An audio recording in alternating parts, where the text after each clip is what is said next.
Can you read it for me if you are there with the mic? Because I prefer to be moving about.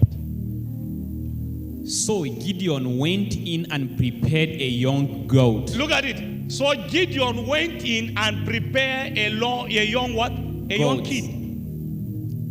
And unleavened bread from an with ephah. a bread. He went and prepared bread and meat. And what did he do? Go ahead. The meat he put in a basket. So he put it in a basket.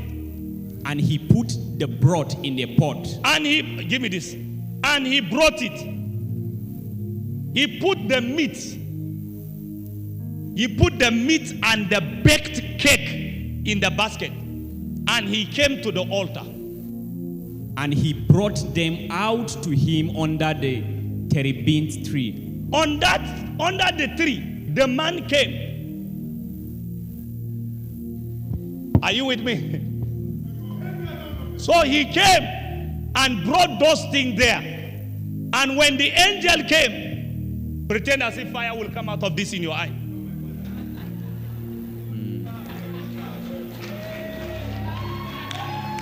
So the angel came. He has already prepared this thing. And the angel touched it with the tail of the stick. And fire came and consumed everything and left with it. Are you with me, somebody? So when the fire came, it took the meat, it took the bread. Why? Because the Midianites, they have been taking the wheat. They have been extorting their sheep. They used to come in group and they will ravage the entire community. So it means what was left in the house of Gideon was a scarcity. It needed a sacrifice. Wow. Jesus. They have no meal. They have no wheat. They have nothing. Why was Gideon preparing this? Sometimes you need to discern what is scarce is what needed to be sacrificed. You need intelligence on these things. The Bible says, and when he brought it, and the angel came with the tail of the stick and touched it, and all of a sudden fire consumed it. When fire consumed it, and it all went up. Read what happened. The angel of the Lord put forth the end of the staff. Look at it. The end of the staff that was in his hand. Some of you that are prophetic, you will know what a staff means. So God delegated him. When you have staff. Now imagine if today I carry this staff and I say, come here, and you came and I said, from today take this staff. It means I have handed over the leadership of this church into your hand.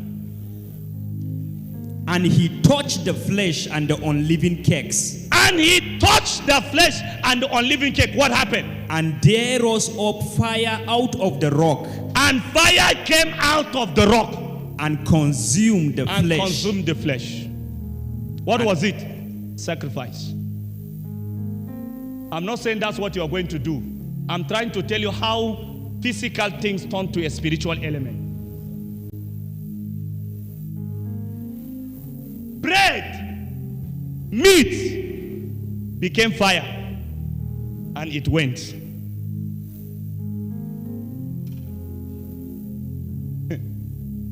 It went. When it went, let's go to chapter 7 now. Let's look at what happened to this. Oh my God. Shiloma Saida Bangona Kavila. Irevele Osamae. Chapter 7, verse 13. Verse 13. And when Gideon was come.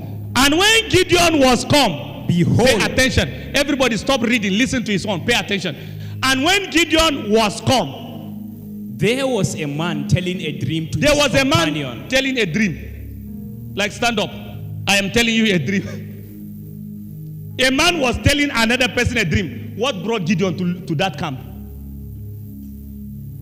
What brought him to a camp of his enemy? God wanted him to hear what he said. There's no time, if not, I will explain to you the mystery why he has to come to hear the dream by himself.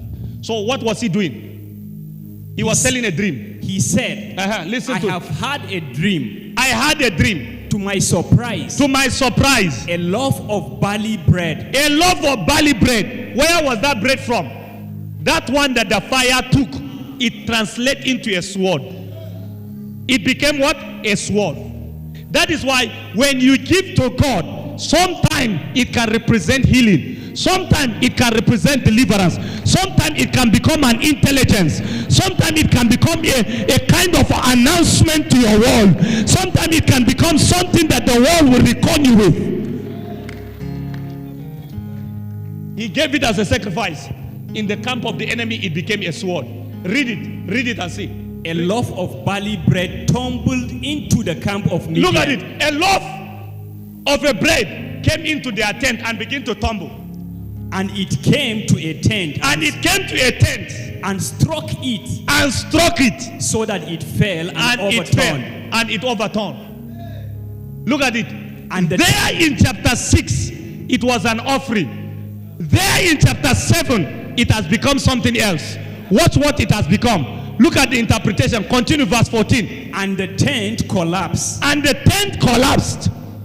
And his fellow answered and said. And his fellow, that means the two people that were talking, the other one answered and said, I can interpret this dream. Look at the interpretation. What is it? This is nothing else. This is nothing else. But the sword of Gideon. But the sword of Gideon. Your bread became a sword. When you gave it, it was a bread. When it was a time for demonic attack, it has become a vengeance against your enemy. You need to know God can do a miracle when you sacrifice. Deeper. Imagine this. There it was loaf of a bread. Here it became a sword. Who told the guy that the bread has become a sword? Intelligence. Intelligence. Let me tell you, this has been my secret. Whenever I want to bring things to pass in my life, I use mystery versus mystery. Because I know the spiritual world, they understood languages. Are you hearing what I'm saying? Sit down, let me explain something before we continue. It will interest you by the time we go to the final part of this message. But pay attention. Are you paying attention? I went to a meeting. I told the story sometime. I wasn't married and I was in Michigan. And one of my friend's wife was preaching powerfully. Just like today, the way I see Mama preaching. Just was exactly how it happened. And so this my friend, he has the largest church in that community, Reverend Samuel, and the wife was preaching powerfully. The woman was very active. So the money that I had, I will never forget. I had a green kaftan. So I rushed to his pulpit, ran with all that was with me, and I ran to the pulpit and I dropped the message dropped that seed as that woman. I do not know Mama by that time. I do not know her. And I dropped it on that altar. And I sat down. 2 years after that meeting, I met this woman. What does it mean? What you see and you are able to communicate with, God will cause it to happen that way. Some of you are under delay because the language of sacrifice has disappeared from your psychology. Are you with me? Are you with me? How can Jesus say, this is my body, but it is a bread? How can he say, this is my blood, but it's a wine? It's a language. Let me tell you, in Christianity, they talk to you people much more about the voice of God. They don't teach you the language of God. That's why many of you have problems.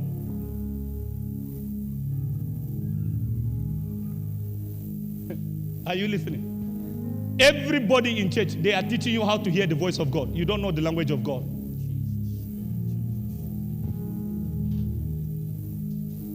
And so if you don't know the language of God, you will always have problem. Because in the language of God, just like this morning, God was showing me a revelation. It doesn't make sense at all. It doesn't. If I tell you what I see, it does not make sense at all to humanity.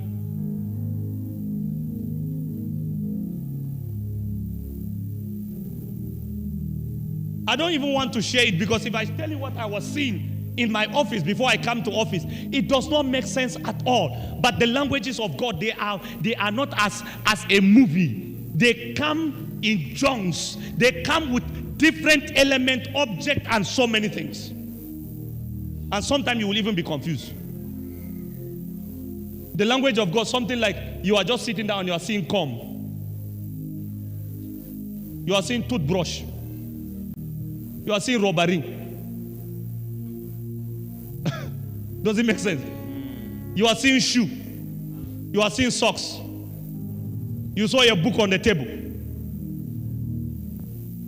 You saw a small girl. Does it make sense? It doesn't make sense at all. That is how the languages of God. The languages of God, they are always in images. They show you things. You need intelligence to decode them, to know what does it this, what does this. So when you see us becoming very sharp, it's because we understand language. So when it is black, we tell you this is what it means. When it is white, this is what it means. When it is green, we tell you this. When the shoe is a boot, we tell you this is what it is. Imagine, stand up. Imagine, come here. Look at how sharp this guy is now. And as we are standing right now, and both of us, you are seeing us in a vision. We don't mean the same thing. He's wearing black, I'm having black. He has tie, I don't have tie. It's a language.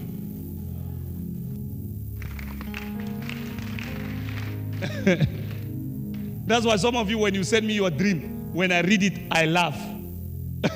What makes me laugh is because I know you don't know what you are seeing, but I understand what you are seeing. Because God speaks to his people through images.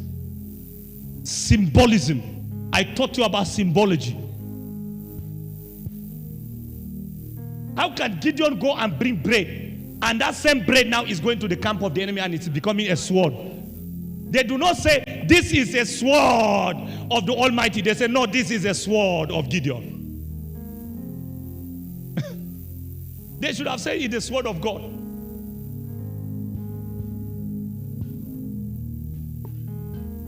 If you ask majority of people that are close to me, when this, I have a lady who sent from the United States, who sent me a dream. And the dream was completely biblical, but she do not understand. In fact, the dream was also given to you. I asked her, I said, do you understand? She said she can't understand. But me, I understand. And I conceal it to myself. Because I have understanding of it.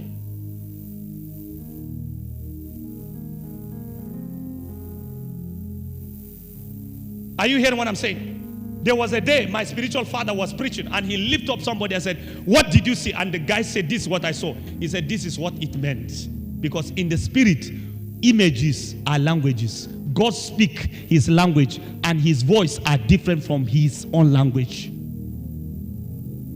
Prophets, they mastered the languages of God. And God does not have one language. God does not speak Hebrew. He does not speak Latin. He does not speak Arabic. He does not speak Bura. He does not speak Chibok. He does not speak Igbo. He does not speak Yoruba. God has his language. Only the wise will know what it meant. And that's why he will come on a wall, just on a wall, and write, Mene mene tekel yufasin. And then Daniel will come and say, your kingdom will be divided. What does it mean? There was no language like that, but he was able to know the language by the Spirit. So sometimes I come to the church and I'm speaking in tongue and I say, Kubrikasko berinde. And then some of you think I was speaking in tongue. There's difference between speaking in tongue and speaking in tongues. When I speak in tongue, it's because this is what's supposed to be. But when I speak in tongues, this is not what it is, but it is becoming now.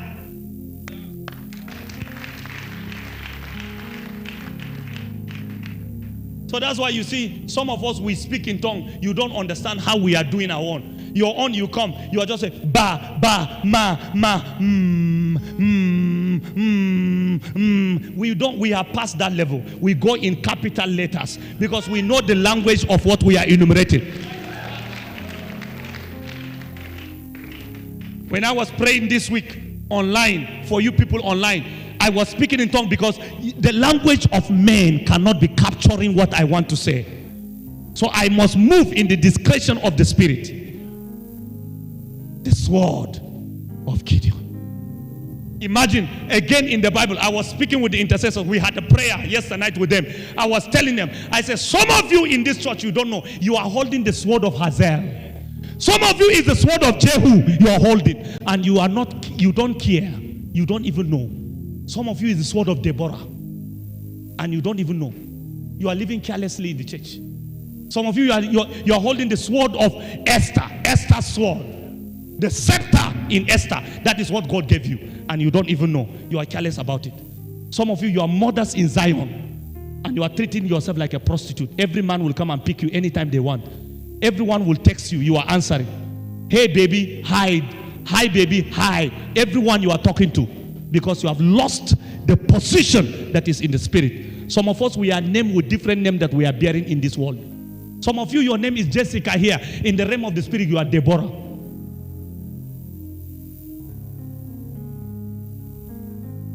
You need to understand the language of the Spirit. If not, things are happening in the Spirit, and you are discrediting yourself in the physical world. And let me tell you, things that happen in the Spirit, they carry you from the natural to supernatural. They don't take you from the supernatural to bring you to natural.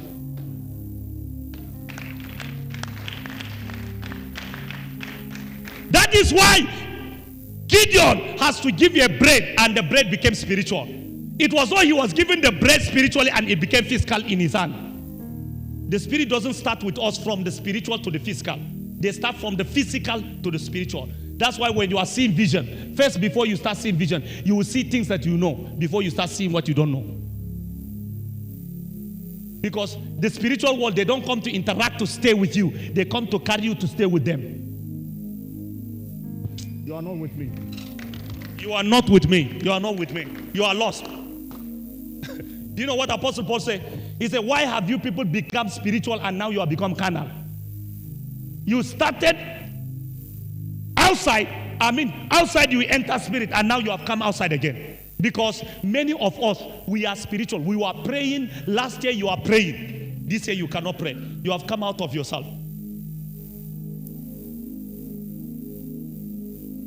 When I was teaching you people in the church, and I told you, I said, there's a difference between being a Christian and being a spiritual Christian. You can be a Christian that is not spiritual. But if you see me, you should know that I'm a spiritual person.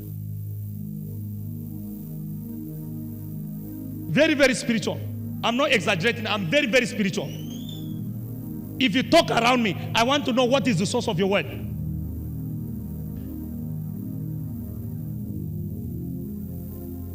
And so when you are talking with me, be very sensitive what you are saying, because I will know what is sponsoring the word in your mouth. You think it's your mouth that is saying it? It's the Spirit that sponsors what you say. So I don't interact with what you say. I interact with the source of your word. Because I'm a spirit. Oh my God. Oh my God. Oh my God. I told them yesterday, I said, if you are the sword of Hazael, you must replace Hazael. If you are the sword of Jehu, you must do what Jehu did. Do you know what Jehu did? He threw Jezebel from the upstairs, and Jezebel fell. Some of you are not overthrowing Jezebel. There are Jezebel rule in your family. There are Jezebel rule in your school. There are Jezebel rule in your career. Some of you, even in your household, there are Jezebel rule. And you are taking it lightly. Carry the sword of Jehu. Carry the sword of Jehu. Some people thought when we talk about Jezebel, we are talking about spirit of lust. No. It's spirit of control. Somebody have come to hijack your husband from you. Somebody have come to hijack your wife from you. Somebody have come to hijack your children from you. It's called the spirit of Jezebel. Control.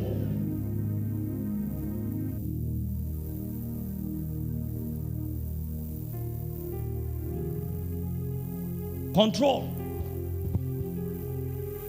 I was telling, I think I was discussing with the prayer coordinator. He was telling me something about a ministry, how somebody walked into a ministry in this town, how a lady walked in the ministry of another man of God and took the ministry from his hand without knowing. Not that they were sleeping. No, they were not messing around. She just came with some prophecies and she controlled the man and took the ministry from the man. That's why I'm telling you, some of you thought if they say Jezebel is spirit of lust. It's not spirit of lust. Not spirit of lust. What we call Jezebel is when you lose control. You are the leader of the home. You lost control. And now it's your wife that is controlling you. She tell you, leave that church, you are leaving. You say, hey, you say, hey. If your woman is possessed with the spirit of Jezebel, one thing she will never do, she will not submit to her husband. She will never submit to her husband. If you are a woman and you sense this thing is happening to you, it means Jezebel have entered you.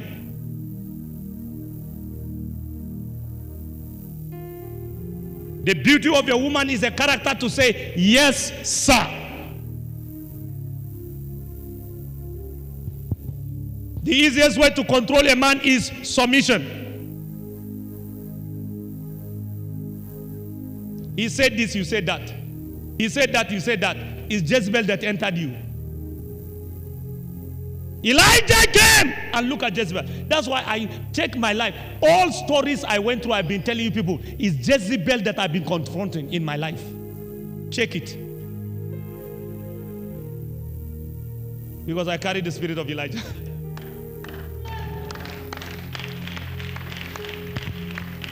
Control. Control. You're under control. What Jezebel does, it makes you lose your estate. And even if you are a lady, you are not married and the man is controlling you like his wife, he is using Jezebel's spirit on you. And you young man, you are not married, but the woman is controlling you like that. It's Jezebel. Run to the altar and say, deliver me, man of God. Some of you are not saying amen here. I'm telling you. It seek control. It dominates. It holds ransom in the hand. Time that you will pray, she will tell you you can't pray. You can't pray. I'm in charge.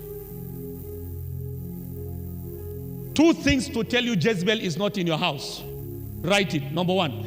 Two things that tells you Jezebel is not in your house. If your marriage does not stop you from prayer, Jezebel is not in your house.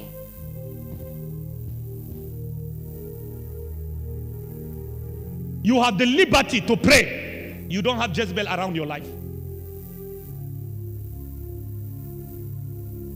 Two, you can still give to God without complaint. Jezebel is not in your house. But if these two things are in your house, you have Jezebel controlling your family or controlling your life. If you doubt what I said, go and read the story of Jezebel in the Bible. I will always tell you over and over, Jezebel is not directly the spirit of lust. People should delete those things in their life. If you want me to tell you the spirit of lust, I will tell you. You know, I mastered things on spirit. Shelibaha. Satailo komoskaba. You know, I will see some young people, a lady is talking to them, they will say, no, you have a spirit, or she has a spirit of Jezebel. Look at how she's walking. Walking is, you know, someone, like people in the prayer squad, they will say, this girl has spirit of Jezebel. It's not spirit of Jezebel, sir. They don't know what spirit of Jezebel is. It's a spirit that doesn't want leadership. Once you sense you don't have leadership as a husband in your home, Jezebel have entered.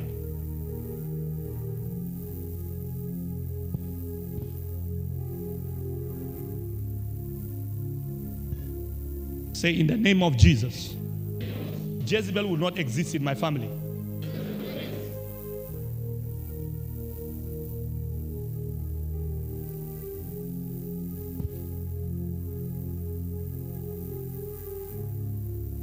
So this man gave a bread, and the bread became a sword. Now let me tell you the intelligence.